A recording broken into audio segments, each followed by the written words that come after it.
All right, we are live and hello and welcome to another episode of the Couch Warrior podcast. As always, I'm your host Mike, and today we're going to be breaking down UFC 312.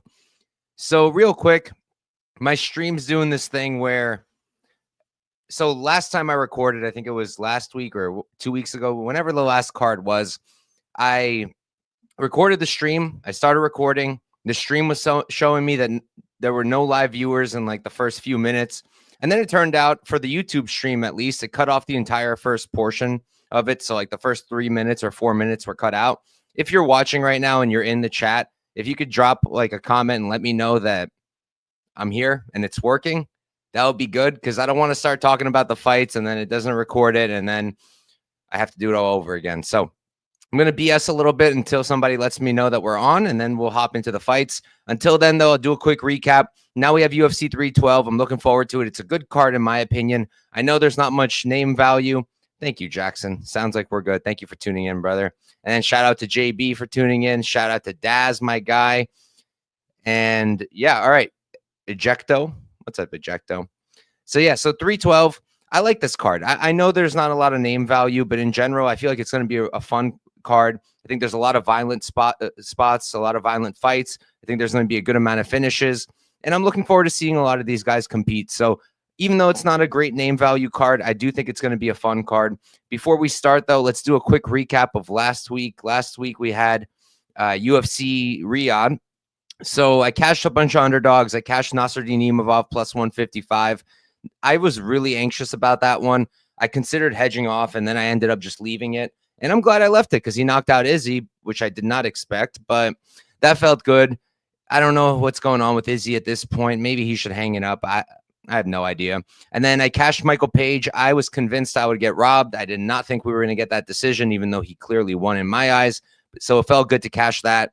Faraziem plus 200. That cash, that felt great too. In my opinion, a good read, even though Mike Davis did not seem to be himself. Faraziem did still seem really good, and he's improving like every single fight. So that's good. I had a little bit on Con Ofley. That never really came quite close. He got Naimov covered, in my opinion, for the most part. Ofley just struggles. I don't know what it is. I don't know if he's UFC caliber personally. And then I had a half unit on Myra Bueno Silva. Could have just thrown that money away. Terrible bet. I had high hopes. I thought maybe Fight Nerds helped her out, but indeed they did not help her out. Great job by Jasmine. And then I had Bogdangrad, Lucas Alexander, fight goes at plus 117. I lost that bet because Lucas Alexander has no guts, no like drive at all. The dude just gives up. So lesson learned there, never betting an over on a Lucas Alexander fight ever again. I had the Pavlovich-Rosenstrike fight goes, and that cashed because, of course, it does at plus 500. Had a parlay with McKinney and Shara MVP over 2.5, or no, fight goes. That cashed. My McKinney decision ticket did not cash at all. Didn't even come close. And then I had Pogues round 2, round 3. Those didn't cash. And then I had Gaziev wins by sub or decision. That was kind of I threw that money away. I don't know why I did that. It was plus 160. I thought it was a good bet, and it was not a good bet. I ended up profiting 4 units, though, so I'll take it. And then I had a good bet on Octagon 66 that I did feel good about. The Daniel Salaja play at plus 190. He was able to outstrike Federico, who I felt like just wasn't a good fighter. He was just a good grappler, and Salaja was able to take advantage. So now we've got UFC 312. I've already got a ton of bets and a few spots that I'm still looking at. So we got a lot to talk about. Let's jump right into it. First fight of the night, we got Hyun Park versus Nyamjargal Tumendemberel. I call him Toomey. I think it's a good nickname. Park is 9-0. He's undefeated. He's going to be 29 years old, 5'7" with a 66-inch reach. And then Toomey on the other side, he's going to be 26 years old, so he's 3 years younger. He's going to be 5'7", so he's the same height, and he has a 5-inch reach advantage. So I'm pretty biased towards Toomey. I just love the guy. First of all, he's so much fun. He comes into every fight just swinging big, looking for the finish, looking for the knockout. He'll fight for your money, fights for his own money, and he's just an absolute dog. And on top of that, he's the definition of aura. I would pull it up, but it's going to be way more effort than it's worth. If you don't already follow him, go on Instagram, follow my guy Toomey, and check out his picks. The dude is the definition of aura. That picture with him and the horse, he's wearing the whole outfit situation. Amazing. So I'm biased towards him, but and I do think there's a path here, and I am considering a bet, but here's how I see it. Park is a pretty good fighter. I think Park is the cleaner striker on the feet. I think he's a more varied striker on the feet. To me, he's got a jab and some kicks and then just a ton of hooks where he's throwing super wide. Park, a lot cleaner, down the pipe, nice combinations. He's good in the clinch. I like the knees and the elbows. He targets the body very well. That's how he got Shannon Ross out of there. And Shannon Ross is very chinny, but he didn't even have to chin him. He knocked him out with the body. It was a TKO, and it was a good finish. And the other thing with Park is he's a good grappler. He's a solid wrestler. He doesn't always use it. He doesn't have the best fight IQ. He doesn't grapple sometimes when he should grapple. He'll wait until he literally has no other choice, and then he'll do it. But he is a good grappler overall. He does have good jiu-jitsu. He's got a great back take. He's got a great rear naked. And that's my main concern here because Park's a little chinny. Park's pretty hittable. You put Park on his back foot, and he's a little bit uncomfortable. And those are all things that Toomey can take advantage of because Toomey is going to pressure forward, always. And he's going to be winging big shots. He's a solid striker in his own right, but a little sloppy. But he's going to be landing big shots on Park. And I do think he can knock out Park. They opened the knockout prop crazy. It was like plus 1,300. I did not get it. I know some people who did. Now it's all the way down to like plus 400. So I don't have much interest. But I do think he can knock out Park. I think he can land big shots. He was able to hurt Hernandez twice, and that's how he almost won that decision. Is he hurt him in the first round, knocked him down, and in the third round he pretty much knocked him down. It wasn't counted, but he put him onto his knees at least, and he's got the power. So I think he can take advantage of that, right? Put Park on the back foot, land those big shots. I think he can get a knockout, or I think he can win moments. And his takedown defense, that was always the concern with him. And going into the Hernandez fight, that's why I just couldn't do it. Because you watch him versus my guy Kiram, who's a Muay Thai guy, smokes cigarettes, also a dude with crazy aura, but can't grapple. The dude can't grapple. He's a Muay Thai guy. And that dude was taken down to me like it was his job. He was taking him down. He was controlling him. I think he took him down 5 or 6 times. So that was a major concern going into the Hernandez fight. And that did end up, being one of the reasons Hernandez won is Hernandez got takedowns, got some control. But I will say Toomey did a very good job comparatively in stuffing the takedowns. I think he stuffed 10 out of 14, something like that, some crazy number. He stuffed a lot of takedowns, and I noticed it right away, right? Literally the first takedown that Hernandez shot on him, underhooks right away and just shucks it off. Takedown defense has improved a lot. I think he does a lot better of a job now keeping on the feet. And I do think that's going to really be a good thing in this fight. And that's going to help him be able to win minutes and keep it on the feet where he's going to be comfortable. But once he is on his back, he does still struggle to get back up. Once Hernandez was able to plant him there, put him on his back, he didn't have the easiest time getting back up. He eventually did get back up. I think it was the second round, but he did get stuck for a little bit. And the other concern is he gives up his back when he's getting back up, right? And in scrambles, he'll give up his back. It's happened more than once. And Park has a really slick back take. Park has a nice rear naked, like I said. And I think he can take advantage of that. But would I lay chalk on Park, hoping that Toomey just gives up his back at some point? No, I wouldn't do that. If you're on Park, I don't hate the sub prop. I think I saw plus 540 on Bet Rivers. I think that's pretty decent considering there is a difference here in the ground games. But for me personally, it's dog or pass on the money line especially. And I think that I might get to a Toomey shot. I'm just waiting. I'm waiting to see how wide it goes. If I end up not having a play on him at all, I'm fine with that.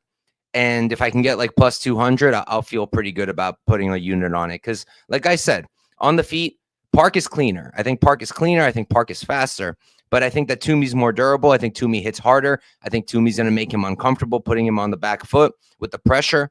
And I do think he's going to do a good job stuffing most of the takedowns, if Park's even shooting. Because like I said, Park's fight IQ isn't the best. So I think there's a few things here in favor of Toomey.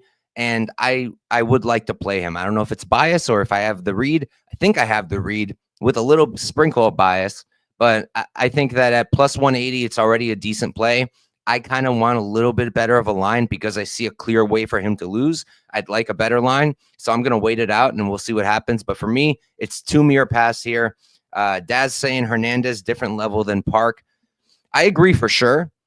But Park's pretty good. I'll be honest. I actually think Park is pretty good. He doesn't have the best fight IQ. And He doesn't put it all together the best sometimes, but I actually think he's a pretty damn good fighter. And at 29, I think he's also going to still be improving. So I'm not like running to fade him. But like I said, dog or pass. And knowing myself, I'm probably going to end up on Toomey at some point.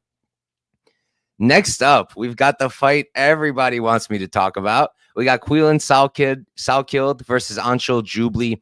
Quillan, he's 7-1-0, 25 years old, 6 feet tall with a 75-inch reach. Jubli, he's going to be 7-1-0 as well. He's 30, so he's 5 years older. He's going to be the same height, but he's given up quite a bit in reach. He's given up 6 inches. So if you guys have been watching me for a while now, which most people who tune in weekly have been, you guys know last time Jubli fought Mike Breeden, for some damn reason, I decided that's the time to max bet Jubli at -4 and -700. Why I did that, why I put 7 units on him, I can't explain that to you now. It's one of the dumbest things I've ever done in my entire betting career. And yeah, it was terrible. It was a terrible experience all around. Regret it greatly. But I think because of that, now we're getting a buy low spot. And here's my thing, right? First of all, I'm really glad he took off all this time. It's been how long? It's been 1 year and 3 months ago was the Breeden fight. I'm glad he took the time off. He needed to reevaluate what went wrong. Why did he break like that? And he had to work on it. And I think he did. I think that he's still relatively young. He's 30 now. He's probably in his peak. When that fight happened, he was what, like 28, about to be 29. And I just think that I like that he took the time off to reevaluate and get it together. And then you just look at it, right? He was cooking Breeden. He was cooking him. In the first 2 rounds, it wasn't even close. Jubli was running way ahead of him. Jubli's a great striker. He was teeing off on him. The output is there. The skills are there. He's nice, clean with the combinations. He mixes it up well. He can go to the body. I think that Jubli's a very solid striker. I think he's a great striker. And he's also a good grappler. He can wrestle. I know that he struggled a little bit with the Breeden takedowns. He slowed down. The cardio for sure. That was a problem in the 3rd round. And whatever the barking situation was, I have no idea what happened there. I don't know if Jubli is scared of dogs. And honestly, I think that Jubli had really missed the opportunity there. If I was him leading up to this fight, I'd be posting on my Instagram videos of me training while dogs are barking in the background. He really could have milked that, but that's a whole nother thing. But anyways, with this, I just feel like he's a really good fighter. I think Jubli is good. I think he's underrated. I think that people are super low on him. And I understand why. It's very understandable why. He broke because of barking, of all things. But I think that he is a good fighter. And I think the line is a major, major overreaction. Quillan is good. He's a good fighter. Quillan is very well-rounded. Quillan is young. He's 25. Quillan, in my opinion, probably has a higher ceiling. I think that in terms of when their careers are all said and done, Quillan is probably the one who's going to do more. But I think both guys are top 10 lightweights eventually, in my opinion. I think both have the skills for that. And I think that Jubli does have the skills for that. Now, Quillan is making his UFC debut. He had a good performance on the Contender Series against a solid guy, but not like the highest level, you know. And he's well-rounded, but I just don't see where he's so much better than Jubli that he should be this huge favorite, -700. Why? If he starts barking, okay, then you know what? It is what it is. If he starts barking, good for him. He did his homework, did the tape. But if he doesn't start barking, I don't understand how he covers. Is his grappling good? Yeah. Do I think he's going to out-grapple Jubli over 15? No, I personally don't. I don't see anything that makes me believe that. I think that Jubli's a good counter-grappler in his own right, and I think Jubli can also land takedowns. And on the feet, I like Quillan striking. I think he's a good striker. He mixes it up very well. But again, I also think that Jubli is a good striker. So at the end of the day, is Quillan the rightful favorite? Yes. Yeah, it makes sense to make the 25-year-old kid who's a stud, who's on a high right now, on a win streak, who's doing well. It makes sense to make him the favorite. He's well-rounded. I get it. And Jubli just had a bad performance. But -700, to me, it makes 0 sense. It makes 0 sense. So, of course, I played Jubli. Not a max bet this time, just a half unit at +500 to win 2.5. And I'll take it. Look, if he loses, he loses. I understand that Quillan is very, very good. I understand that Jubli's a little bit at a disadvantage here coming back off of that bad loss. But I just think that skill for skill, this is nowhere near what the line's indicating. And if you watch me, you know I'm a numbers guy. I go after the numbers. And It is what it is. So I like Jubli money line at plus 500. I think it's a solid spot. If you don't like that, if you don't want to take the risk on Jubli, if you think Quillan did his homework and he's going to start barking, then another spot that I like that I also played, I like the over. I like the over 2.5 at plus 120. That's on Bet Online. I think it's similar on other books too, somewhere between that range, plus 110 and plus 120. I think that's a good spot. Over 2.5. If Jubli does gas again, Quillan's barking, pushing him back, Jubli gasses, you still have a chance to hit it if it happens in the third. And I don't think that's going to happen. I think we're going to go to a decision. I think it's going to be a close fight on the feet. I don't think that Quillan's some kind of one-punch knockout guy. I don't. And I don't think Jubli's knocking him out either. And I don't think either guy's going to submit the other. I think it's going to be a close, competitive fight with striking, grappling, everything mixed together. They're going to do it all. And I think it's going to go the distance. That's what I think. So I like Jubli money line. I like the fight. I like the over 2.5. And if you agree with me that the line's too wide, but you don't want to risk it, you don't want to lay the money on Jubli, I think the over is another way to play that and kind of just fade the line and say, you know what? Yeah, maybe Quillan's the rightful favorite, but how is he going to cover minus 700? If you think he finishes, then obviously that's a whole nother story, but I don't. So we can move on now, though. Good luck to Jubli, my guy.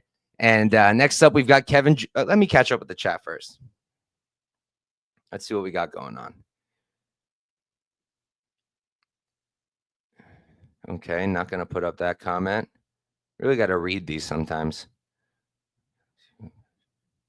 Here we go. All right, Das. Yeah, come on, Jubli. The Salkilld looks too good for him, but after a year off, maybe coming back with some. Yeah, I mean, at the end of the day, he already had the skills. Like, I think he's a talented fighter, and he just had a terrible performance. And it wasn't even a terrible performance. He looked amazing for the first 2 rounds. I don't know what happened in that third, but it happens. Anyway. Steve-O knows, great work. Appreciate you, brother. And listen to Steve. Subscribe, like the video. You know, I'm going to start keeping track of where we're at with likes on YouTube. You know what? You guys got to like this stuff. You guys come in here, you talk to me, and you don't like the videos. What is this? No good, I tell you. Let me pull it up. I want to keep an eye on it.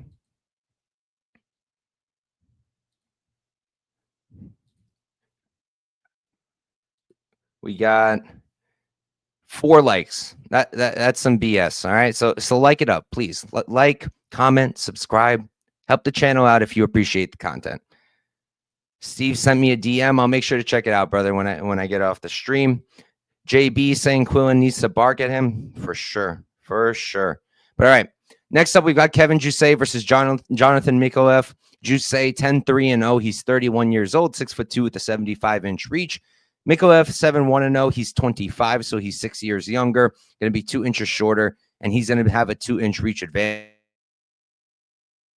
Excuse me. So for me, this is dog or pass, but I thought I'd be more interested in the dog than I am. Right now, I'm kind of just waiting it out and seeing what happens with the line. Because look, Jousset, I don't think he's all that good. I think he's fine, but he's a well-rounded fighter. You know, he's a tall, rangy guy. He's a good striker. He uses the reach decently well, but if a guy puts him on his back foot and is pressuring forward, he's not that great at using that reach, maintaining that range, keeping it where he can land and they can't. He's not that good at it. You would think he would be watching his style, but he's not that great at it if people are actually pressuring him and moving forward. But he is a good range striker. He's a good striker. He's pretty fast. He mixes it up well. And he's a decent grappler too. He's got that judo background. I'm pretty sure he can land some of those throws and trips. You don't really see traditional takedowns out of him though, like single legs and doubles. You don't really see that. Takedown defense seems solid. I don't think he's been taken down yet in the UFC. I think the only one who really tried was like Brian Battle, and I don't really think he's much of a wrestler in my opinion, so I don't put much stock into that. If you go on the regionals, like you can see him getting taken down here and there, but also very, very rarely. He hasn't been pushed that hard there. And I don't know. I'm not super high on him. Like, you watch that fight with, what's his name? Priscus. This dude is 41 years old. He was 40 or 39 when the fight happened. It was a split decision over 5 rounds where Priscus didn't really land takedowns. He did try. I think he got like 1. He was pushing up Jousset against the fence a lot, but he was kind of doing what I was mentioning earlier. He was just putting Jousset on the back foot, pressuring. And because of that, he was able to land. And Priscus is not good, man. He's not good. He's not just old. He's just not great. None of his wins are good. I know that the record is pretty. It's like 11-1, but the guys he's fighting, the guys he's beating, it's not impressive at all. And then watching that performance with Jousset, it was just like, oh God. Obviously, some time has passed since then. It's almost been 2 years. Now he's in the UFC. He's had 3 fights. But it's like, who's he even beaten? Kiefer Crosby and Song Kenan. And like the Song Kenan win was dominant. The Kiefer Crosby win wasn't that dominant. Kiefer was landing on him, which to me isn't a great look. And like Micallef is making his UFC debut, but low-key, I think his win against Steven Luciano is better than Song Kenan, or better than a win over Kiefer Crosby. Luciano's a good fighter too. He's over in PFL Tour now, and that dude can strike. That dude can grapple. He's a solid, well-rounded fighter. And Micallef was able to beat him over, I believe it was 5 rounds, if I'm not mistaken. Let me make sure on that though. I don't want to talk out of my ass.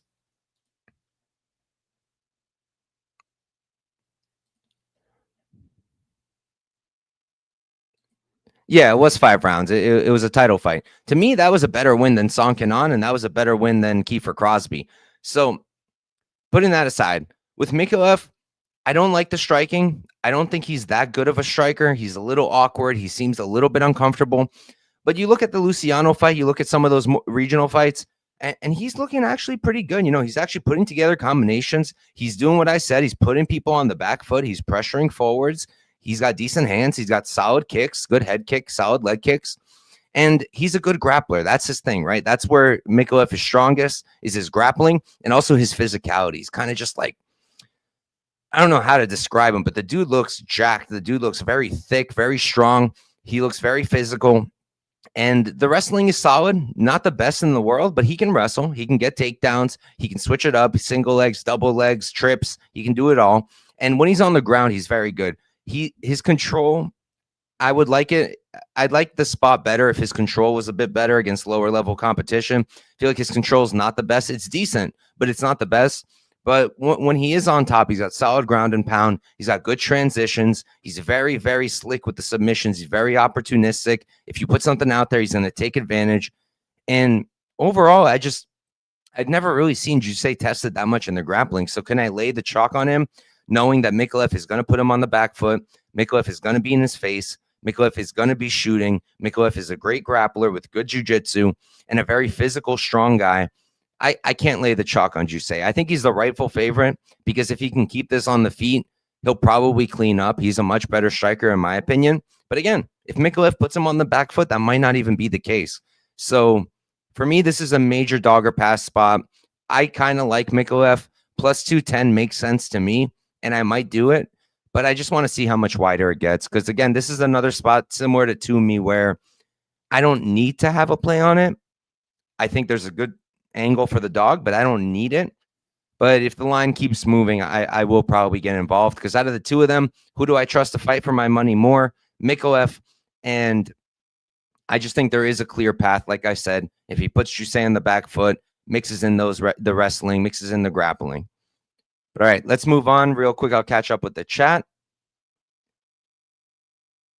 Steve liking the PFL tour. Technically, it's just PFL now because they asked Bellator.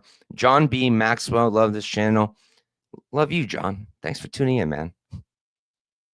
Champ Betts tuning in. Happy you're here, brother. And Jubli Army, let's go. What do I think about sub for Micallef? I mean, it's what? It's like plus 1,000, right? Micallef sub plus 1,000. Yeah, that's kind of crazy to me, to be honest. I don't know how. Like, that's probably his main path, right? I mean, he can definitely win a decision, but like his best path is getting that sub, and he's a great grappler. He's got great jiu-jitsu. Like the way he subbed Otto was super impressive with the triangle off the scramble, and I can see him subbing Jousset. Like, I don't think that Jousset is like that sound in the grappling where Micallef can't like throw something up while they're scrambling. Like, I could see Jousset going for something and Micallef being able to take advantage. I think it's a solid spot. I kind of rather just play the money line because I could see it going to a decision as well, but I don't hate it. And while we're on it, actually, I think another possible way to play this is fight goes because minus 130, I kind of like it. Can Jousset finish him on the feet? Maybe. I understand Alden Bates did, but Alden Bates is pretty underrated also, and Alden Bates hits really hard. I don't think Jousset hits hard, and that was also the 4th round. But I don't think Jousset hits that hard. I don't think he's a pace monster, so I don't really see Jousset finishing. And then if a finish happens, it's probably the Micallef sub, and if not, I think we go to a decision. So that's a play that I am thinking about. I forgot to mention it, but I am considering that fight goes at -130. I think that's a solid spot. But all right, let's move on. We're still only at 4 likes, guys. Come on, get it together. Start liking the video. All right, next up, we've got Cody Steele versus Rongzhu. Cody Steele, he's 7-0 undefeated. He's going to be 29 years old, 5'9" with a 71-inch reach. Rongzhu on the other side, he's 25, 6-0. He's 24, so he's going to be 5 years younger. He's going to be the same height, and he's going to be at a 1.5-inch reach advantage. So I went into this one thinking that I'd maybe like Steele at chalk, and I do kind of like Steele at chalk, honestly. I don't like the -220. I'm not going to play it right now. I'm going to wait and see if it goes down, but it's like I understand. I know a few people on Rongzhu, and I understand. Rongzhu has great takedown defense. He's really improved that portion of his game. He's got great takedown defense. He's stuffed the takedowns against Shin Horiguchi, who's a very good wrestler. He's stuffing these takedowns. He's getting better at getting back up onto his feet. And Cody Steele, even though he's this really credentialed jiu-jitsu practitioner, he's a really credentialed grappler and a great wrestler, his control's not very good. Even against lower level competition on the regionals, he's taken them down, and then he'll even take their back kind of like with one hook against the fence, but then he can't really do much more with it. You don't really see him in control positions for like prolonged periods of time. You don't really see him actually fully taking the back on anybody who's like decent. So I understand, because if I'm trying to put myself in people's shoes who are betting Rongzhu, they're seeing that the control is not that good. Rongzhu's takedown defense is solid. And on the feet, you probably want to favor Rongzhu, who's a lot more experienced, who probably hits harder, and who's a very good striker in his own right. But I have a few things. So first off, like I said, Rongzhu stuffed the takedowns from Shin Horiguchi, who's a very, very good wrestler. But Shin also has no business being at lightweight. Shin has no business being at featherweight. The dude is tiny. He's a tiny guy. He should probably be at flyweight. So to me, like, I was on Rongzhu in that fight as the underdog, if I'm remembering correctly. And yeah, he did a great job stuffing it. But first of all, he did get taken down, and he did get controlled a little bit. And again, I think part of it is he was just so much bigger and stronger than Shin. And Shin didn't have any striking to go with it either. That's another thing that I talk about all the time, right? Sometimes you'll get a guy, right? And he'll fight a wrestler, a really good wrestler. But the wrestler can't strike. So they're panic shooting and they're trying, but they're not getting the takedowns. And ultimately, the other fighter wins. But then that same fighter will fight a striker who's well-rounded and can also wrestle. And then that striker's taking them down. And I think the difference is because that striker also has the hands. If you have hands and wrestling isn't your only thing, isn't your only path, it's not your only weapon, then you can mix it up. Because then your opponent has to wonder what's coming next. Are they going to shoot, or are they going to go upstairs and hurt me? With Shin, he didn't have that concern. Shin's not hurting anybody on the feet. So Rongzhu didn't have to worry about that. Rongzhu just knew that he needs to wait, stuff the takedowns, and then just beat him up on the feet. Cody Steele can strike, though. I know that he's still green. I know that he's relatively new to MMA. He's a grappler who started mixed martial arts, and I know that he's relatively green on the feet, but I actually think he's a pretty good striker. With Chasen Blair is good too. People don't really understand that. Chasen Blair is a good fighter, a very good wrestler, also a wrestling base, but a great striker as well. And Steele looked good, and the way he digs to the body, I love that, especially against Rongzhu, who I don't think has the best cardio. And his hands are good too. Just overall, I think he's a good striker. It's not the level of his grappling, but it's to the point where he can definitely mix it up and where he doesn't have to shoot. He can strike, and then he can shoot, or he can shoot, and then he can strike. And his opponents won't necessarily know what's coming next because he can do both. And I think that's the big difference there. And the other difference with him and Shin is he's also a real lightweight, big lightweight, physical. I don't think he's going to struggle with the physicality at all of Rongzhu. So I think that's a big difference here. And another thing, like the guys who Steele's not really taken down very well, like Chasen Blair, also a good wrestler. Sam Kilmer, super underrated guy. not the prettiest record, but also a good fighter with good grappling. And Steele struggled a little bit there, but he did still out-grapple him. So ultimately, long story short, I do think that Steele is going to be able to get the takedowns. I do think that Steele is going to be able to strike with Rongzhu. And I think the physicality will match up. I think that Steele has the better cardio. I think he's the one with the grappling upside. So I do like Steele here. I think that the chalk, I understand why people don't like it, but to me, the chalk makes sense, and I can get behind it. I kind of want it to go down a little bit. I would like something like minus 180 better, but I might get there anyways. I'm waiting it out, and I'm waiting to see, because I also think that another way to play it is maybe Steele round 3 decision. I think that's a possibility, because I don't really see a finish happening here at all. If it does happen, I think it's late, because I think that Steele can break Rongzhu. So I think the round 3 decision might be a sneaky way to play it. And I also think fight goes is a decent way to play it. Fight goes is plus 180. Over 2.5, I saw plus 128. I think both of those are good. Both guys are very durable. I don't really see a knockout happening. And can Steele submit Rongzhu? Yeah, he probably can, but he's not really submitting anybody. You know, nobody good. He has 1 sub win on his record in 7 pro fights. So I'm not really expecting a sub from him. I think we probably go to a decision. I think it's a Steele decision win, but I think either fight goes at plus 180 or Steele round 3 decision, depending where they open that up. I think those are sneaky ways to play it. And the other thing I wanted to mention is I'm assuming one of the reasons people don't like Steele here is they're thinking like, oh, maybe he like fell in love with the hands. Everybody loves that narrative, you know, he fell in love with his hands. He's not going to grapple anymore. And I can understand that. But also put yourself in his shoes for the Contender Series, you know, especially with this past season. Dana wasn't handing out contracts to people who just wrestled. He just wasn't, you know? And I think that Steele came in there knowing he wants a contract, he wants in, and he chose to strike. He only shot 1 time. Yeah, it got stuffed, but then he didn't even try. And I don't think it's because he fell in love with his hands. Maybe he did. Maybe. I think it was more so he just wanted a contract, and he understood the assignment. He understood that Dana White is not handing out contracts to people who just come out there and grapple, and he wanted to show that he can strike too. And the fact that he could just do that also is super impressive, man. Like I said, Jason Blair is not a bum. He's not. And Steele came out there and he had a great performance on the feet. The body shots were nasty. The more I talk about it, the more I'm convincing myself. Can the upset happen? Of course. Rongzhu is very underrated. He's a great, great, great fighter. But I just think that Kody's better. I think he's better. Rongzhu's the better striker by a little bit. But I think Steele's competitive, and then I think he has a big upside in the grappling and big upside in the cardio. So for me, it's Steele. And then if you're playing it, I'm thinking Steele round 3 decision, or I'm thinking fight goes the distance. Before we move on, let's see what's happening now in the chat. Green King liking the video. Be more like Green King, guys. JB saying we're up at 11. Okay. Should be 11K, though. I agree with him. Champ saying he likes Kody Steele as a prospect, but he's live to get chin checked, and Rongzhu's live to do it. That's fair enough. I could see him getting hurt. I don't really see a knockout happening, though, personally.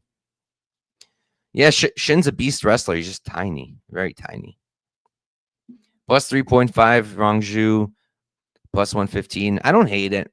I don't hate it. I don't love spreads these days just because judging is horrendous, but that probably hits, right? You would think, if I'm right about it going to a decision, you'd think Rongzhu could probably pick up a round on the feet.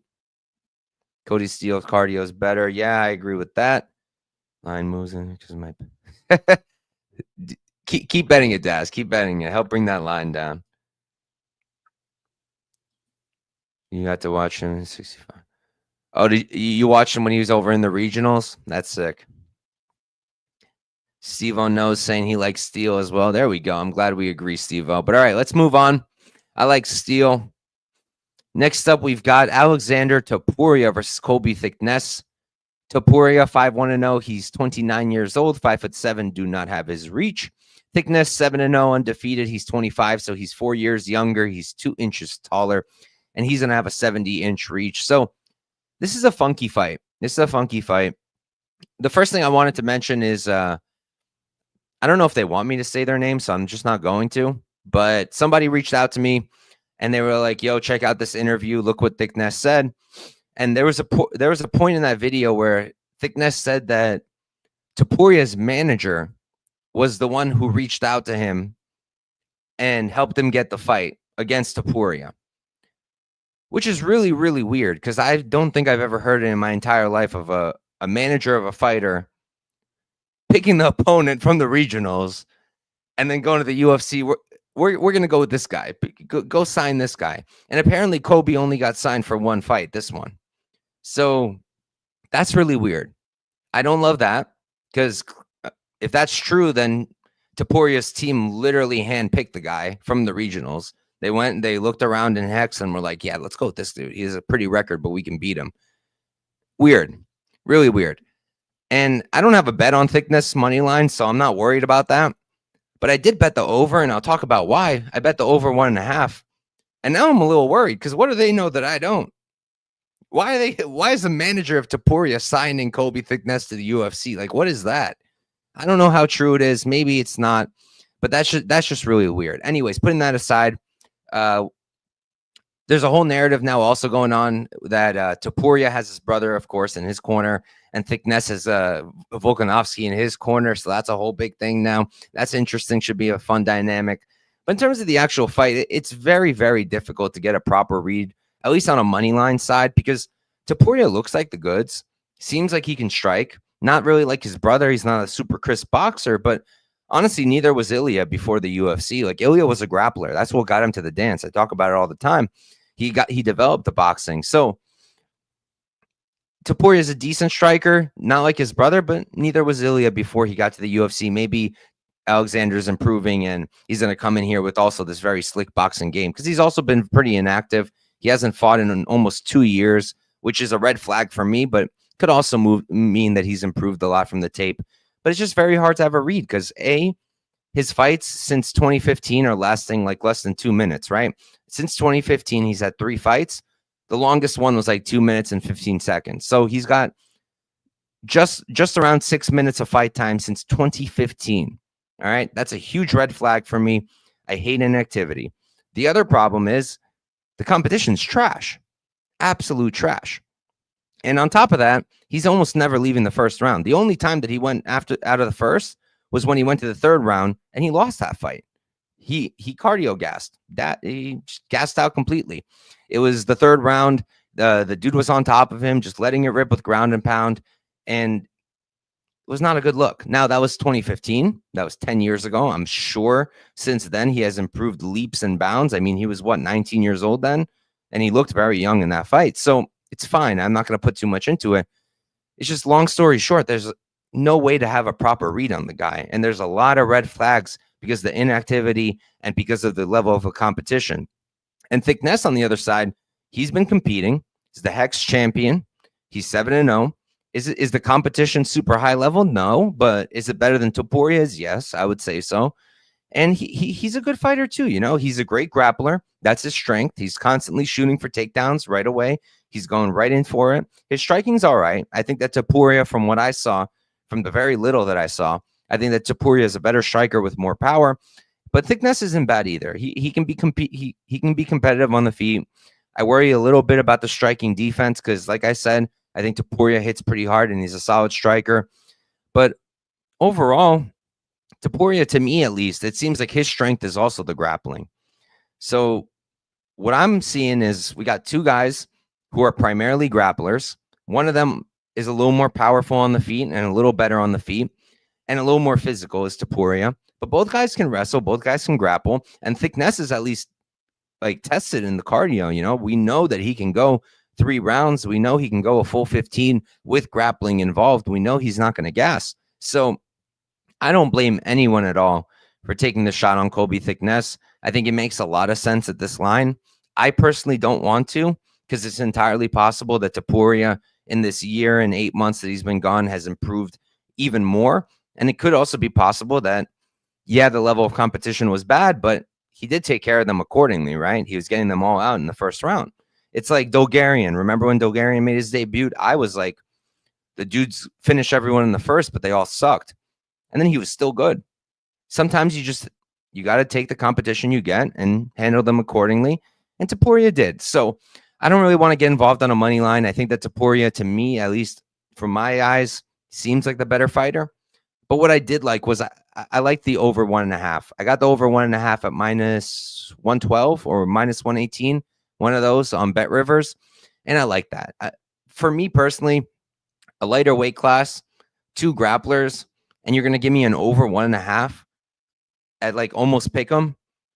I'm going to hit that every single time because grappling tends to lead to the overs if there's no submission involved. And in my eyes, both guys are good grapplers. So I don't really see either locking in a sub super early. And can Topuria knock him out early? Maybe. But at least from what I've seen, I don't think he will. So I think we go over the 7.5 minute mark. I think that's the way to target it. For me personally, I like that spot. So I put 1.2 units on it to win 1, and I'll take it. We'll see what happens. If Topuria comes out here like an absolute stud and just deads him immediately, it is what it is. I did my best. I did my homework, got my read. I like the over. But in terms of a money line, I have no interest. The pick is Topuria. If you made me bet a money line, I'd rather take Thicknesse than at plus 300 than Topuria at minus 4 something, but I'd rather not bet any money line at all. I'm just going to take the over, pray it hits, and then just see what happens. But let's see what we got going on in the chat. Chambet's saying that's really weird. He's talking about the interview that I was talking about. Yeah, that was really weird. He's saying Colby's live to win, but only interested in live betting him. Yeah, I think live betting him is another good angle because, again, Topuria's cardio is just completely untested. And the one time it got tested, yeah, it was 10 years ago, but that's the only data point we have. Didn't look good.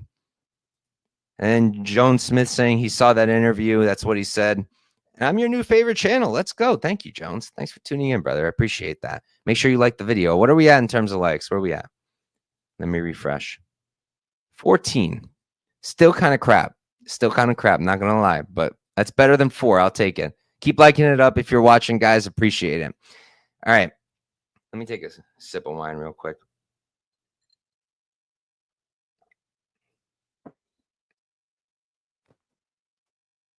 All right. Next up, we've got Cong Wang versus Bruna, Brasil.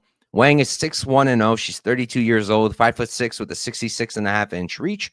Brasil on the other side, 10'4" 1, 31. She's 1 year younger, 5'6". She's the same height, and she's going to be at a 1-inch reach disadvantage. So, come on. Who do you guys think I'm on? Of course, I'm on Brasil. So there's a lot of things I want to talk about. While I remember it, one of the first things I want to talk about is the weight class. I know a lot of people are saying they don't like Brasil coming up to flyweight. They think she's not going to be physical enough. Look, first off, she's the same size as Wang. Literally the same size, giving up 1 inch in reach. Second off, in the Molly McCann fight, she looked filled in. It looked like she's really filling into her frame. And if she's moving up, I think there's a reason to it. And I'm not super worried about the physicality or anything like that. Is Wang very, very strong and powerful? Yeah. Do I think she's like a super physical beast? No, not really. I'm not super worried about the physicality difference here. I think it's going to be relatively non-existent. Why is Wang is like minus 500? Like, how do you rationalize that? What is she at now? Minus 440. How do you rationalize that? I just personally don't understand. Can she knock out Brasil? Absolutely, yes. It's happened to Brasil. She got caught by Denise Gomez. She got hurt. She hasn't had the best performances. I think one of the things people like kind of target with the whole physicality thing is like, oh, but she couldn't like out physical Loma, who's very small, which is fair. But Loma's also like, Loma's a Muay Thai woman, and she's very, very good in the clinch, and she's very good at angling off and using that clinch to kind of get the position she wants. And that's just not Wang's game. Like I don't expect that from her. I don't expect her to be winning in the clinch and being able to circle out. Like I just don't see that happening. And just looking at the fight, yeah, Wang is a really good striker. Wang is very fast. She's very powerful. Should she be the rightful favorite? Yeah, she should be. Should she be minus 440? In my opinion, hell no. Bruna Brasil against Molly McCann, she looked absolutely fantastic. Going into that fight, I passed because I kind of just bought into what everybody else was saying. I've always been high on Brasil, unnecessarily so. And when everybody was super low on her with the Molly McCann fight, I was like, you know what? Maybe I'm just being biased. Maybe I'm missing something. I'm going to leave it alone. I just played the over. And the over cashed. but barely. There were a few times I was watching it, I was like, dude, why the hell didn't you just bet the damn money line? Because Bruna Brasil was hurting her a few times. Bruna Brasil looked fantastic in that fight. And now, because of the way people are, the way we are sometimes MMA gamblers, you know what they're going to say? They're going to say, oh, Molly McCann just sucks. As if they weren't fully supporting her being like minus 250 or whatever she was when they fought. Now she just sucks because, you know, she lost. I think at the end of the day, Bruna Brasil is a great striker. I think that she's going to be very competitive with Wang on the feet. Does she hit as hard as Wang? No. But do I think she can compete with her? Absolutely. And I think she can win minutes on the feet too. And on top of that, I think she's a better grappler. I think she's a better grappler. I think she can get takedowns. I think she can get control. I think she can threaten submissions. And I feel like that's just being completely ignored. Like if you're like saying Brazil has no chance, are you just like assuming she doesn't shoot at all? Are you assuming that Wang just stuffs everything? I don't see it. I think Brazil's competitive on the feet. I think she can win minutes there. I think that Brazil can 100% win minutes on the ground. I think she can get takedowns. I wouldn't rule out a sub. And you're giving her to me at plus 350, plus 390, plus 370. To me, it's bananas. It's bananas. I was on Fernandez against Wang when she was plus 700. And that was a similar spot. Like I always say, I play numbers. You'll see my videos all the time. I'll pick someone, but I'll bet against them if the number's wide enough because I bet numbers. So did I pick Fernandez? No, I picked Wang, and she was winning that fight. But I bet Fernandez because it made no sense to make her plus 700 when she's also a good striker with power and had a little bit of grappling upside. But don't forget, Fernandez isn't even a grappler. That's her weakness. When Fernandez is losing, it's usually because she's getting out grappled. All right. So like, I don't want anyone to pretend like, oh yeah, of course Fernandez was live. She could always grapple. That's not even her thing. She's a striker. She hurt Wang and then she got the sub. Brazil can grapple. All right. So to me, the line just makes no sense. And me, of course, with my terrible, terrible ability to read line movement, I bet Brazil early at plus 285. I put a half unit on it. And I kind of assumed that it would get wider. I just wanted to make sure I had a little bit on it in case I wasn't the only one who was liking Brazil. Turned out I'm one of the only ones because the line just blasted up.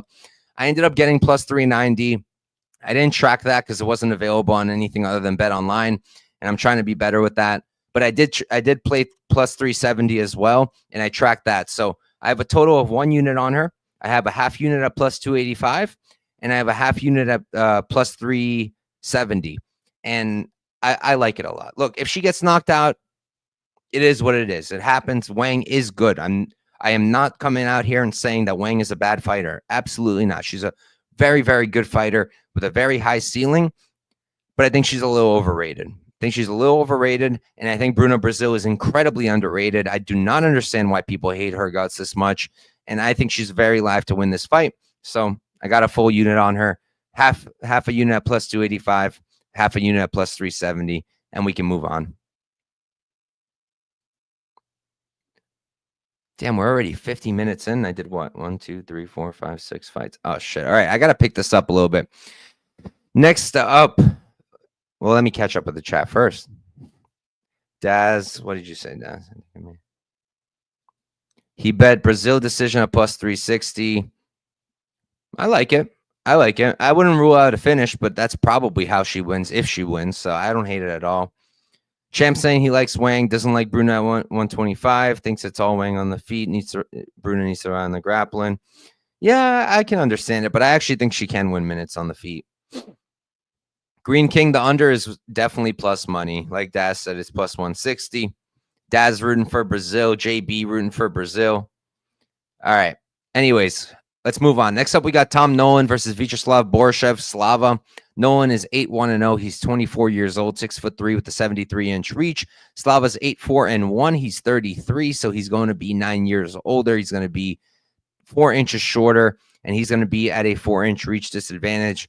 I love Slava here. I'm not going to waste time. I love Slava. I think he's going to knock out Nolan. I can understand why people have some interest in Nolan at plus money. He's a big dude. He's young. He's going to get better. He's green. He's not the best right now, but he's going to get better. And he's a bigger guy. And Slava is a little bit chinny, right? I mean, he's getting hurt. He's getting knocked down by Chase Hooper. Happens. But first thing I'll say is Just because he got knocked down by Chase Hooper doesn't mean he's got a bad chin. Sometimes you just get caught, especially when you don't expect it. And the first thing that comes to my mind is, remember when Bryce Mitchell fought Edson Barbosa and knocked him down? Who expected that? Nobody. People expected Mitchell could win, for sure. I think he was the favorite. But I don't think anyone expected him to come out there and knock down Edson Barbosa. So, yeah, he got caught. At the end of the day, I mean, he's going to war with some guys who do hit hard. Nazim Sadykhov is a great fighter who hits hard. He's a great striker. Took some big shots there, Slava did. He's fine. Machate hits like a train. Slava was able to eat it. You know, he takes shots. Yes, he's hittable, and he's a little bit chinny. Get that.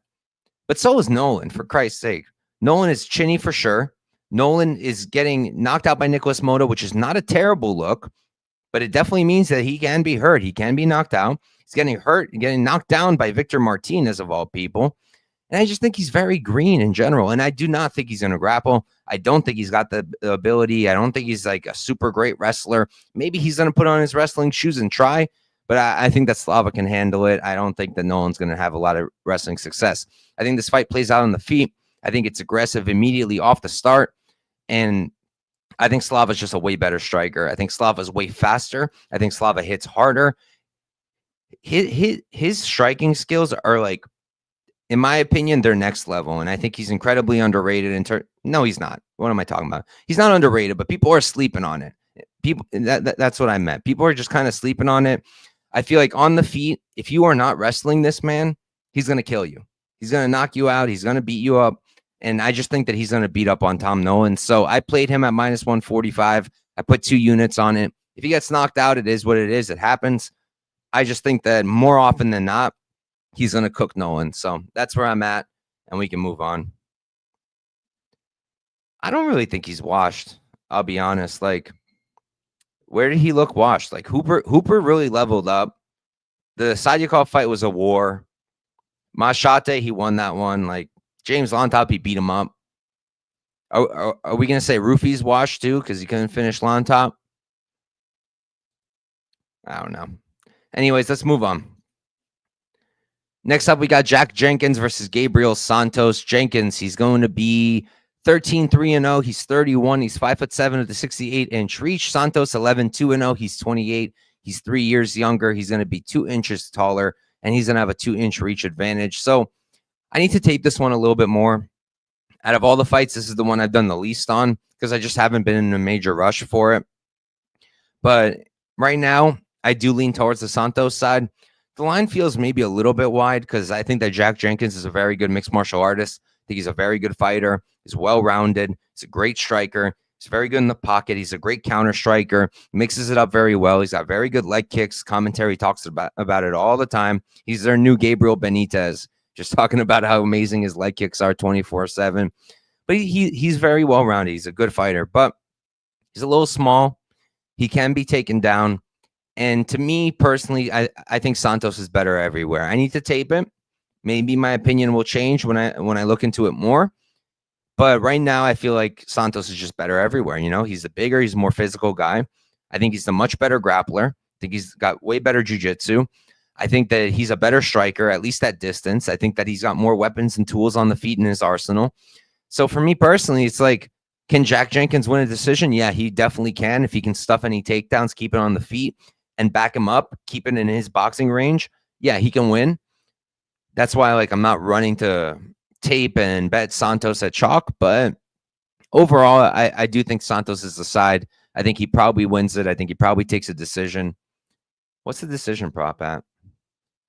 I like a lot of decisions this week. Santos decision is plus money. I don't hate that. I might get there. I'm not going to lie.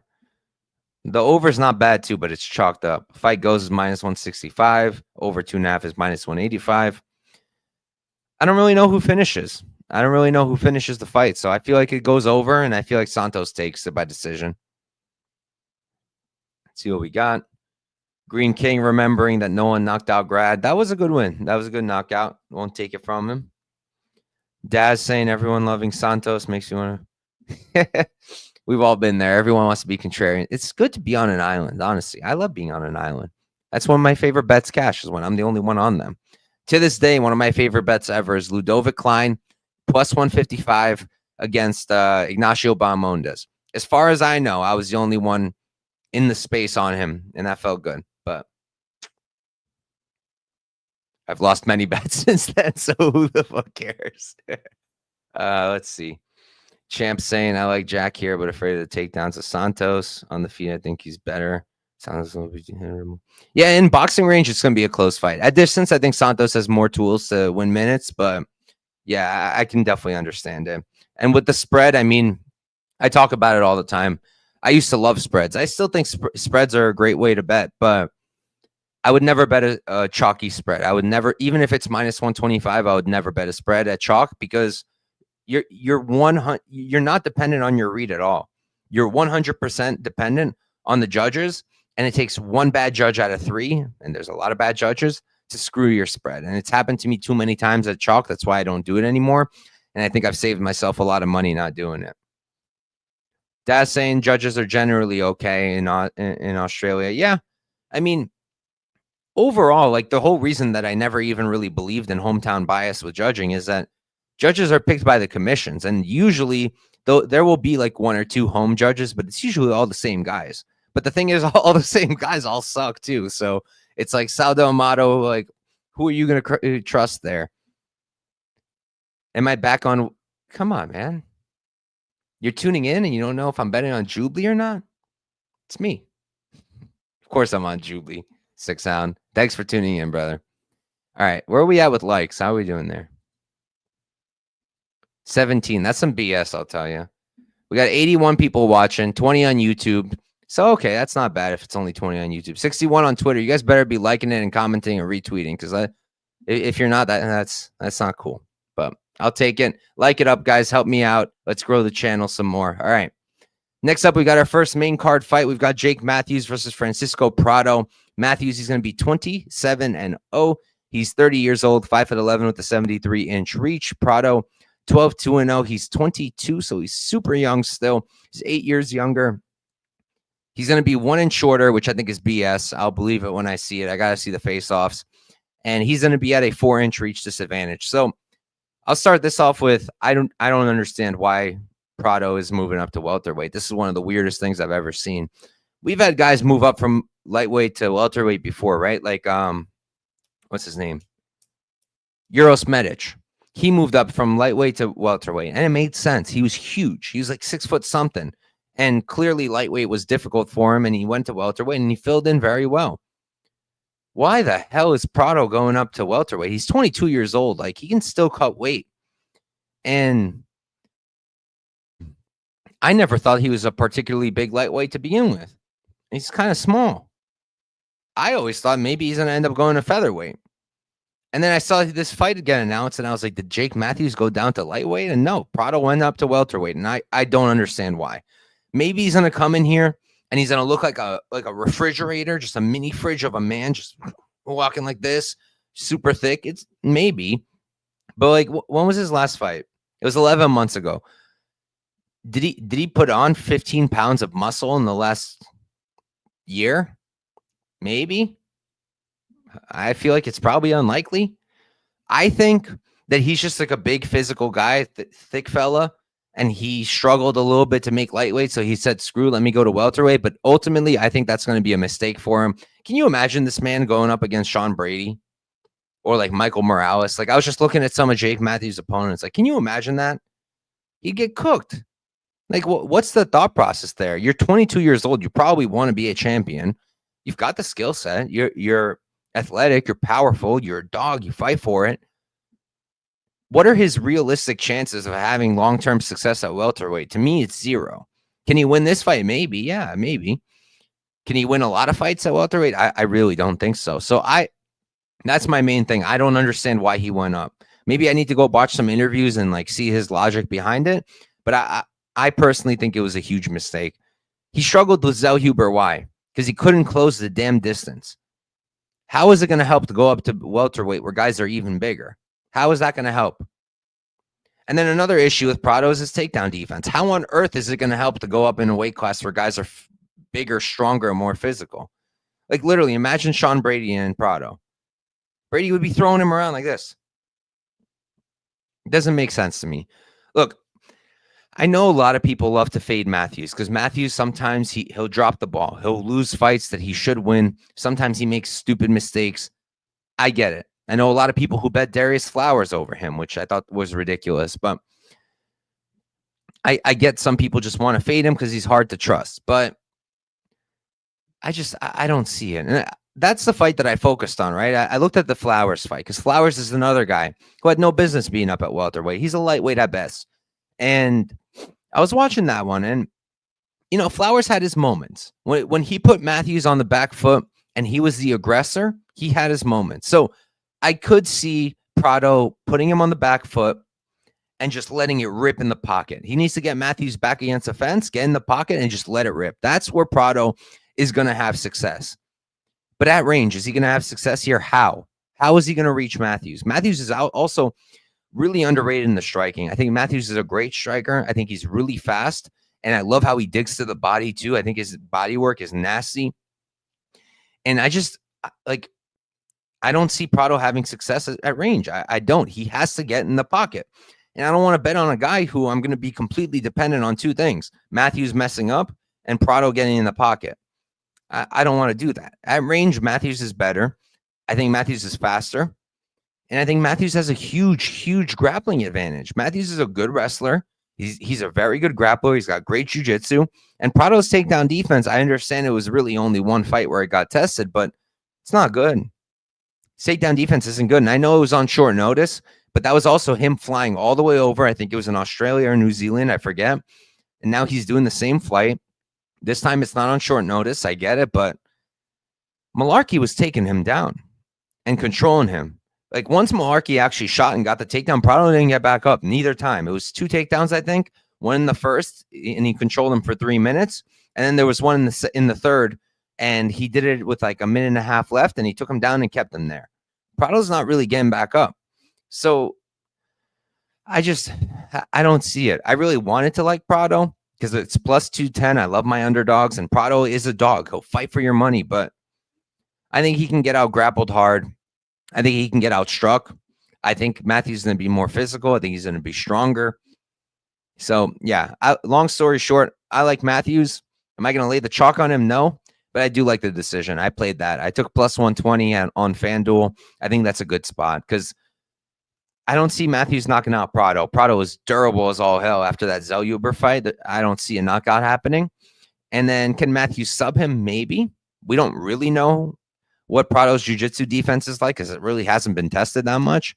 But my inkling, my thought is that he's not going to get subbed. I think that Matthews is going to be taking him down. I think Matthews is going to control him, maybe take the back a few times, outstrike him at range, absorb a few shots. But ultimately, I think Matthews wins the decision. And I like that plus 120 number on FanDuel. I think it's plus 110 everywhere else. And I think that's fine too. So Matthews are passed for me. I personally don't see the underdog here. Like, I don't see a major path. I see how he wins. Like I said, back Matthews up and knock him out, but I don't think it happens at a really high clip personally. And I think he should go back down to lightweight. Let's see what we got going on in the chat. Champ saying, I like Matthews to win via grappling. Don't like the line. Prado's improving now at ATT. Yeah, I get it. I just think the weight class thing is a huge miss for him. Daz saying Prado's number drew him in for a whole 3 units. Damn, Daz, now you're making me anxious. What do you see that I don't see? I mean, I know a couple sharp people on Prado, so maybe I am missing something. It's just my personal read is I don't see it personally. But moving on, we've got Jimmy Crute versus Rodolfo Bellato. Very random fight. Crute 12-4-1. He's 28 years old, 6'2" with a 74-inch reach. Bellato on the other side, he's going to be 12-2-0, 29 years old. He's 1 year older. Not even. He's 1 month older. He's going to be 1 inch taller, and he's going to be at a 3-inch reach advantage. So I went into this fight knowing 100% certainly. I know myself. There was no way I was betting Bellato at chalk. There's just zero chance. I don't believe in him to that extent. So I thought maybe I'd like Crute. And then I taped it, and I was like, no, I don't like Crute. Because realistically, I think Crute's the better fighter. I think Crut's the better fighter. He's actually the younger guy, surprisingly. And I just think that on the feet, Bellato's maybe a little better at range, but I'm not confident in that read at all. And I kind of lean towards Crut actually being a better striker, at least close up. In boxing range, I think Crut is better. I think he hits harder. Both guys hit pretty hard, but Crut, I think, is a little bit better in the striking. Bellato is the better in the clinch. Bellato's very good in the clinch, very good clinch knees, very good clinch elbows. I think there he can do a lot of damage. So distance striking, boxing, Crut for me. Clinch, Bellato for me.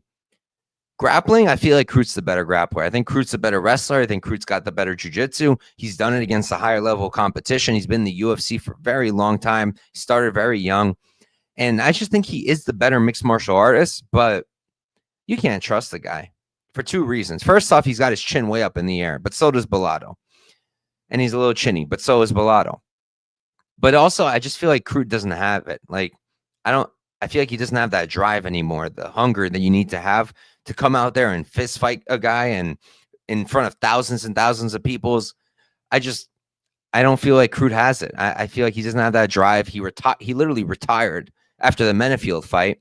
And, now he's at Bang Tao. He's training with Jake Matthews and a few other guys over there. And I'm sure he's been working on it. He's been out now for a while, a year and a half.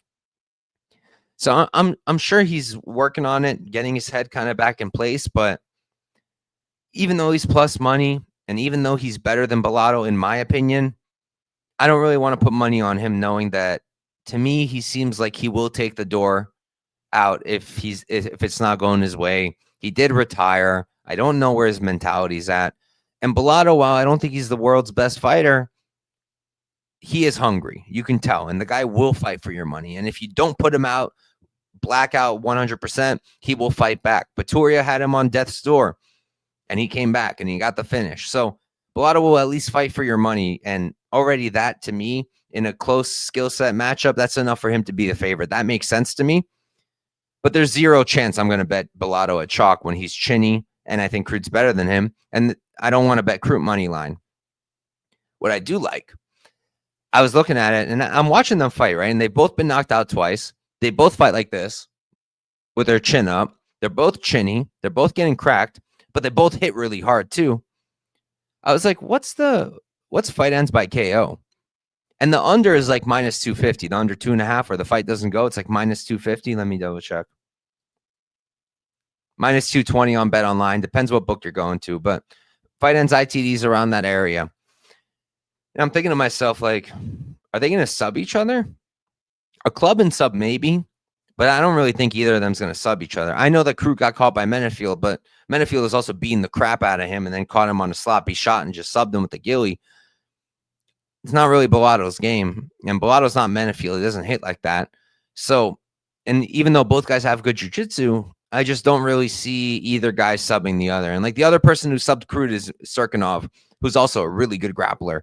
So I don't think a sub is going to happen, but I think the fight ends. ITD, I think it ends by knockout, one of them. And I wanted to see what the line is. I didn't know BetOnline offers it, but someone told me BetOnline has the same thing. But I got on BetRivers, plus 100, fight ends by knockout. I like that spot a lot. And if you don't have BetRivers or BetOnline, DraftKings has minus 115. I would have played that too if I didn't have a better line available. I think that's fine. I think at the end of the day, this fight does end ITD. I don't trust the cardio of either guy. I don't trust either of their chins. I think they're both chinny. I think they're both tremendously hittable, and they both hit really hard. So I think this is a really nice spot for that knockout, for the fight ends by KO. And that's what I did. I put a unit on it to win one unit at plus 100. I think it hits more than half the time. So I like that spot. Let's see what we got going on in the chat. Champ saying, I think Bellato's super overrated. I like the Crut took time. Yeah. I mean, look, if you're right and the line goes wider, like if Crut goes to something like, I don't know, I'd need to get my handy dandy outs converter out.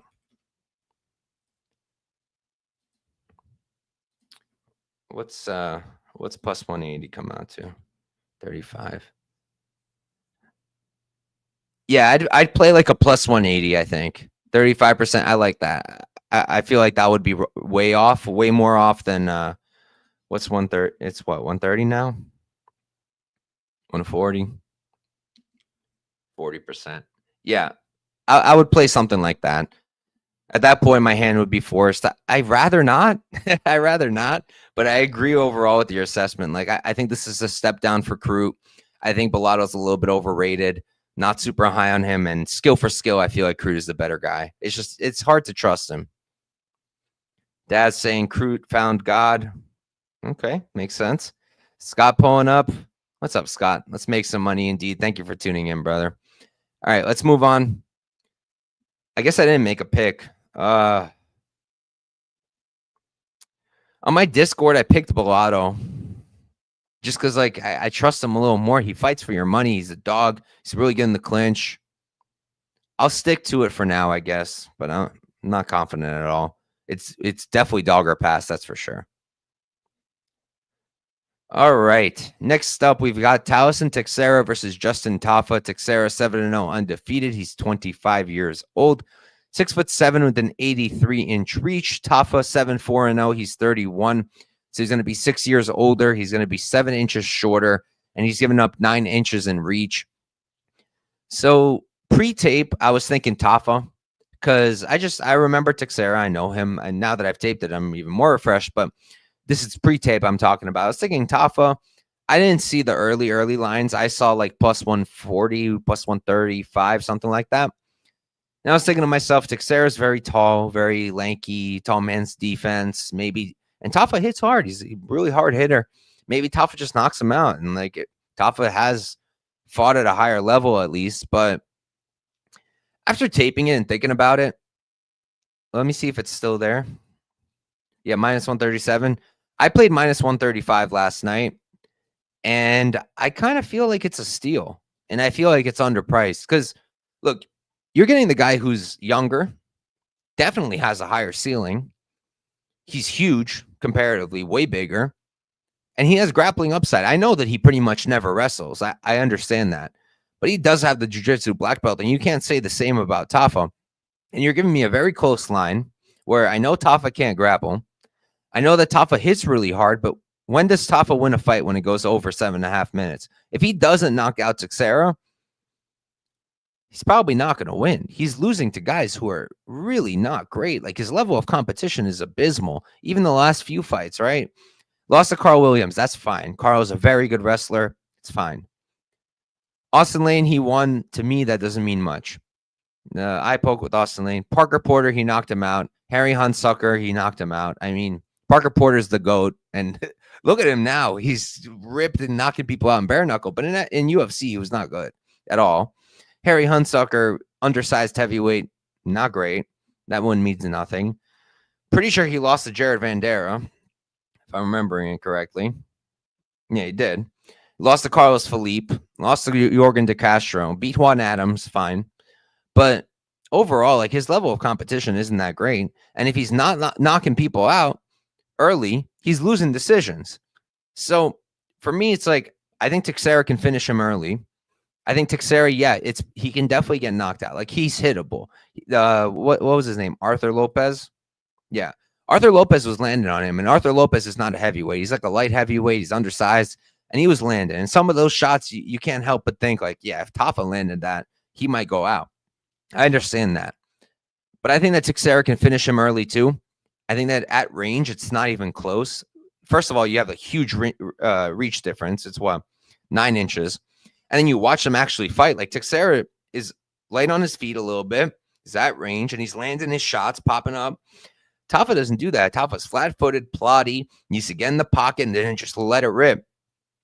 So Teixeira, in my opinion, can win early. I think he's going to win all the minutes at range, all the moments at range. Tafa's only chance is a knockout in the pocket early. And then Teixeira's also got grappling upside. He's way bigger. He's younger. He's got a much higher ceiling. And I'm getting him at a pretty close line at minus 135. To me, that was an easy play. So I played Teixeira minus 135 to win 1 unit. I like that spot. I'm pretty happy about it. Can he get knocked out? Absolutely. But I don't think he will. I think he's going to win this fight. I think he's going to knock out Tafa, but I think he can sub him. And if it goes that far, I wouldn't be shocked if he won a decision either. So I like that minus 135. You can still get it on most books I'm seeing. Minus 137 is fine. Minus 140, in my opinion, is also fine.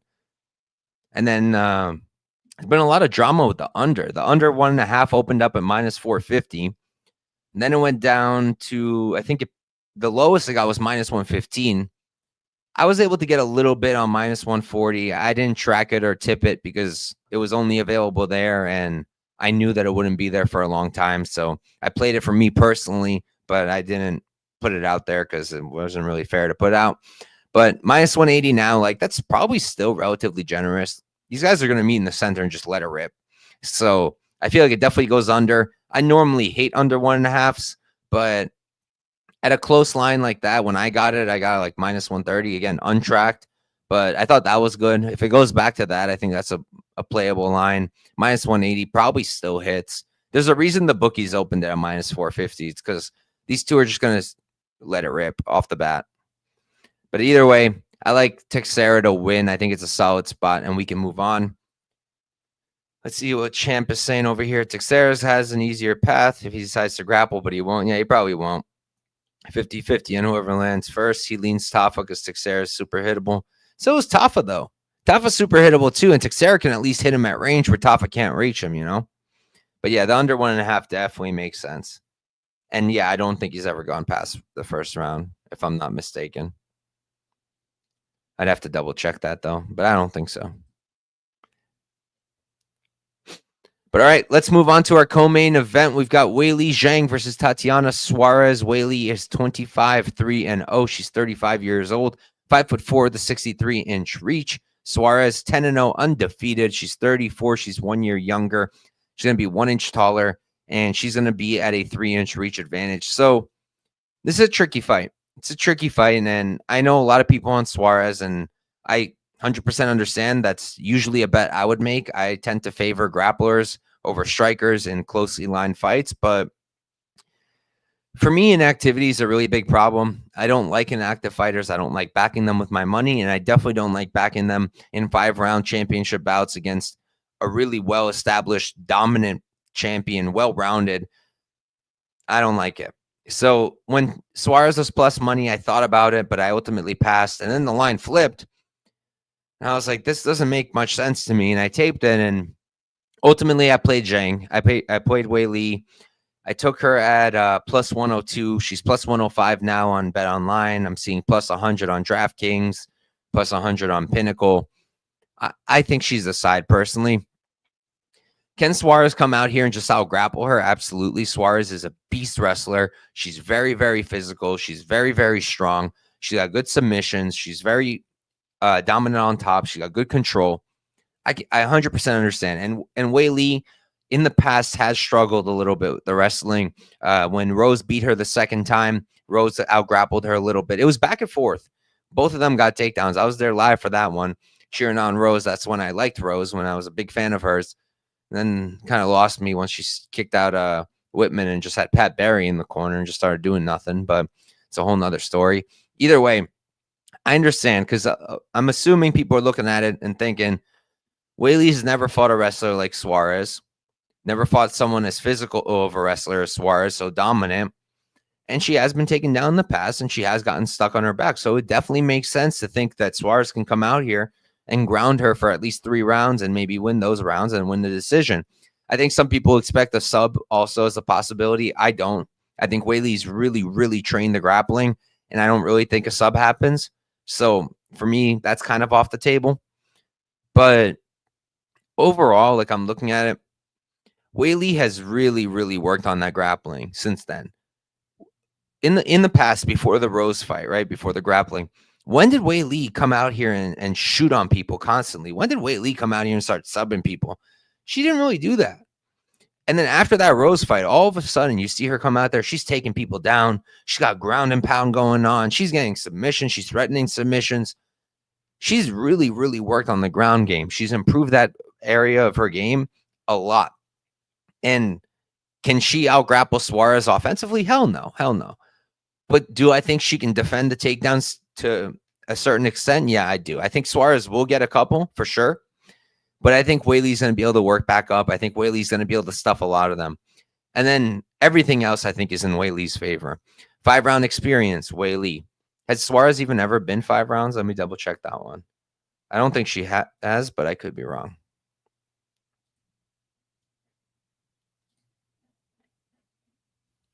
She had...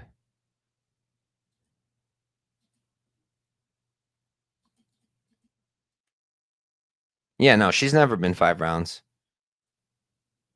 So Weili has way more experience in terms of championship rounds. Weili has more experience, period. Weili's way more active.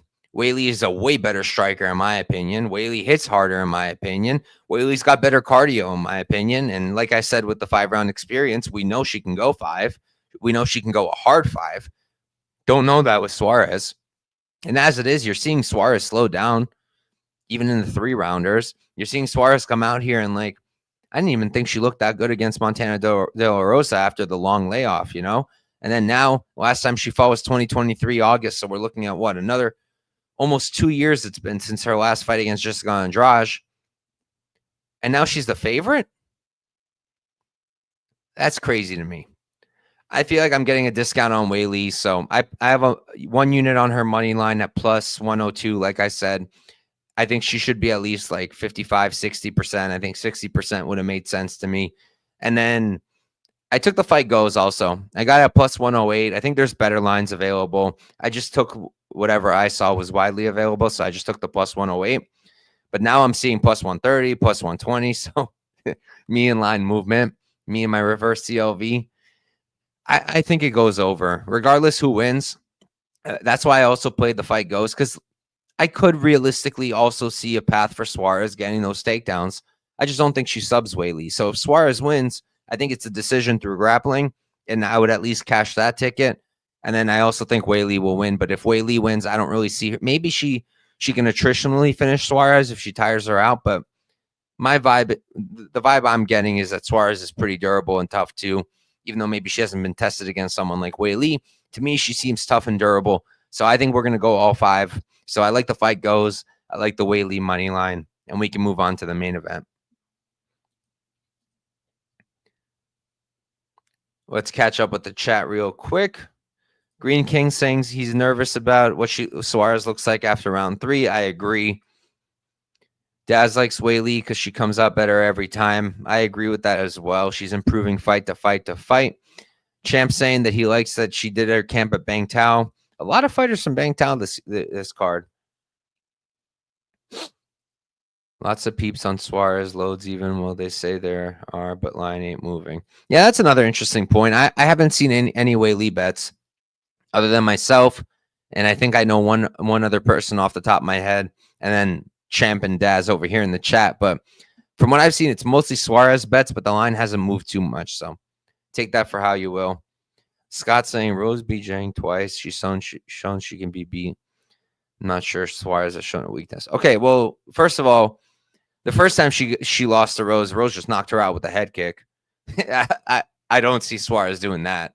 Rose is a much better, faster striker than Suarez, and I don't think anyone's arguing that Suarez is going to come out here and knock out Weili on the feet. So could probably put away that one. And then, yeah, like I said earlier, that fight with Rose, if you're betting Suarez, I'm assuming that's what you're looking at when you're thinking Suarez will out-grapple her. I just think that it's been how many years at this point? 4, 3? She's improved a lot. Like, look at her ground game since, 3 years and 2 months. She's improved a lot. She's coming out there. She's taking people down. She's knocking them out. She's finishing them. Subbed Carla Esparza. I just think she's improved a lot. I agree with Jones here. Got Weili going the distance. Champ saying Zhang live bet. That's also a good point. That's a great point too. Weili live probably makes a lot of sense. But all right, main event, and this one won't take long. We got Dricus du Plessis versus Sean Strickland 2. Dricus 22, 2-0. He's 31, 6'1" with the 76-inch reach. Strickland 29, 6-0. He's 33, so he's 2 years older. Same height, same reach. On paper, logically, Dricus should not be this much of a favorite. He arguably lost the first fight. I had money on him. I still think he lost that first fight. And I don't know what on earth has changed since then that it should be this much of a difference in the line. Dricus was the underdog that time. He was like plus 105 when I bet him. Now he's minus 220. This is 1 year ago. And it's like, what has changed? Strickland lost to him and then beat Costa. And then he subbed Izzy. But How much stock can you even put into the Izzy win? To me, I know the judges disagreed. I know the judges had it 2-1 Dricus. To me, and from what I understand with a lot of people, it looked like Izzy was winning that fight. I thought it was 2-1 Izzy's side. He was outstriking him. Dricus was missing a lot. Dricus was kind of looking a little gassed, a little desperate with the shots. He ran headfirst in the ground once or twice. Didn't really look that good till he kind of just caught Izzy and then got the sub.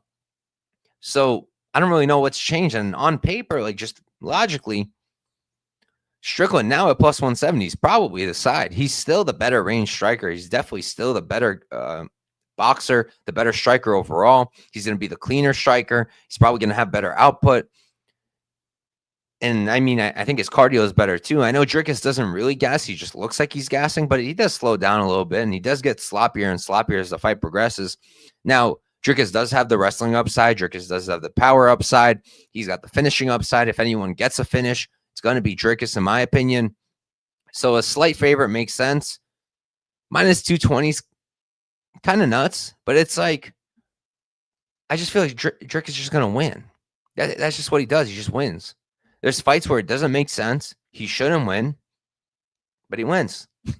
And it's been his entire damn career. I mean, he's getting teed off on against Darren Till. He gets the win. You know, then he comes out of nowhere plus 300, just beats up on Rob Whittaker. Then he comes out against Sean Strickland. Sean Strickland on paper, much better striker. They give it to him. They give it to Dricus, even though he barely did anything with the takedowns.